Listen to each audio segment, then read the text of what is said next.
Hola a todos. Bienvenidos a un nuevo video de Telefonso. Hoy, vamos a hacer un unboxing y pruebas del parlante Bluetooth de 6,5 pulgadas, KTS 1515S. Comencemos con el unboxing. La caja, podemos ver lo que incluye y sus funciones, que las veremos más adelante.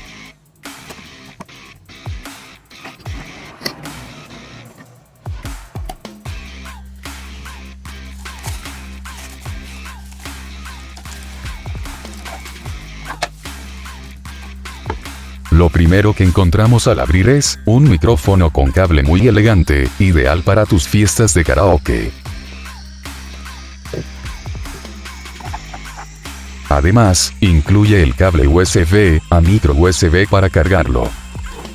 Por último vemos el parlante. En este unboxing tenemos el modelo con la rejilla en color azul. A mí me gusta mucho en este color. También, vienen en color negro, gris y rojo. Si te está gustando el video dale like para seguir creciendo. Y suscríbete. Para traer más productos al canal. Este parlante cuenta con Bluetooth, lector de pendrive, radio FM, lector de tarjeta de memoria CD, función de TWS. Esto es una tecnología que permite conectar dos dispositivos de audio de forma inalámbrica, a través de Bluetooth, para reproducir audio de alta calidad en estéreo. Y entrada de micrófono.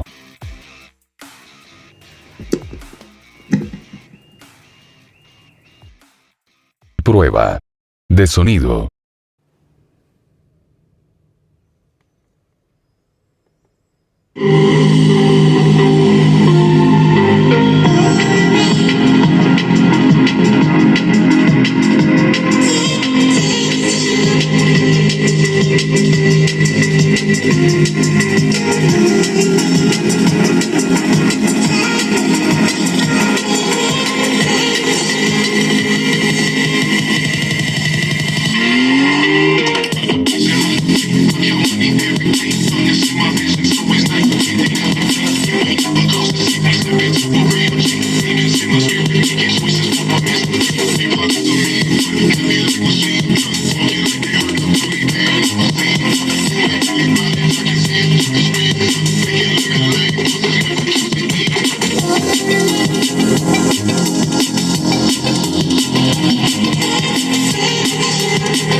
La calidad del sonido es muy buena, podemos controlar el volumen tanto del celular como del parlante.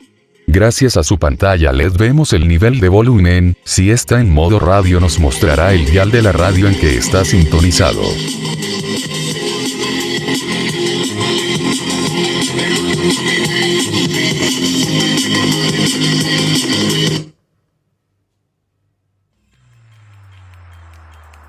Espero te haya gustado. Podés dejarme un comentario con cualquier consulta, pedido o sugerencia. Voy a subir videos cada semana con nuevas cosas que seguro les gustará. Muchas gracias por ver y nos vemos. Buena suerte.